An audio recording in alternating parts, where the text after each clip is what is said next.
So, how are England going to do in the World Cup?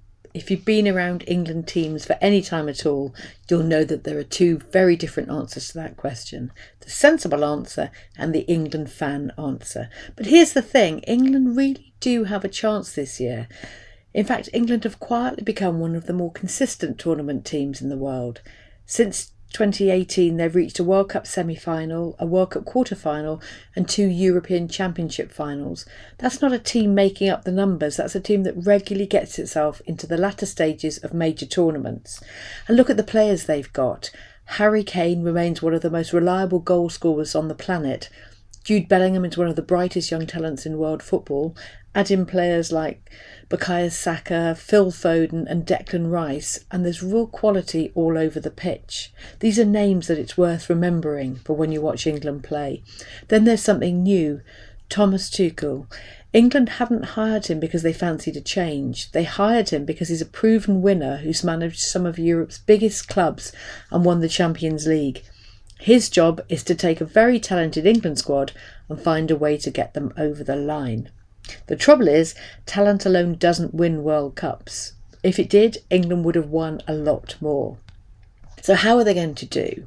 Their first task is obviously to win the group. And the three games they've got to play couldn't feel more different, really. First, on the 17th of June, comes the big one: England against Croatia. And this one has history because it was Croatia who broke England's hearts in the semi-final back in 2018, knocking us out of the World Cup. So this is a chance for a little revenge. Then on the 23rd of June, my dad's birthday, England play Ghana. And here's a surprising fact: this is the first time the two nations have ever met in a competitive match. Ghana are quick and full of energy, so this is absolutely not one to take lightly. And finally, on the 27th of June, they face Panama. Now, on paper, this is the kindest game of the three. The last time these two met in a World Cup game, again back in 2018, England won by 6-1. So fingers very firmly crossed for a repeat. All three are evening kickoffs for us here in the UK. Now, what will happen after that if they win the group? Let's allow us to speculate a little bit on how it might unfold from there. Based on the world rankings, this is the plan laid out in front of them. If they win the group, first up would be one of the third place teams. Exactly who it is, no one knows.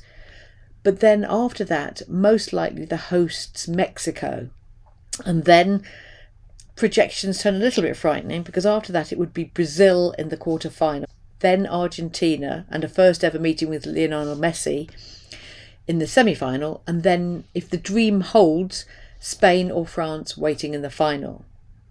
So it starts off well and gets harder and harder and harder, as you'd expect with a World Cup. You can't win a World Cup without beating the best. So what's the verdict? England have as good a chance as they've had for a long time. They have the players, the manager, the experience, but chance is not a promise. The difference between glory and heartbreak at a World Cup can be a missed penalty, a lucky bounce, a brilliant save, or one moment of magic. So we'll follow England all the way through the tournament. I'll give you lots of information as the tournament progresses on how they're doing and how they might change things, and allow you to really understand what's happening in the team as it all comes to pass.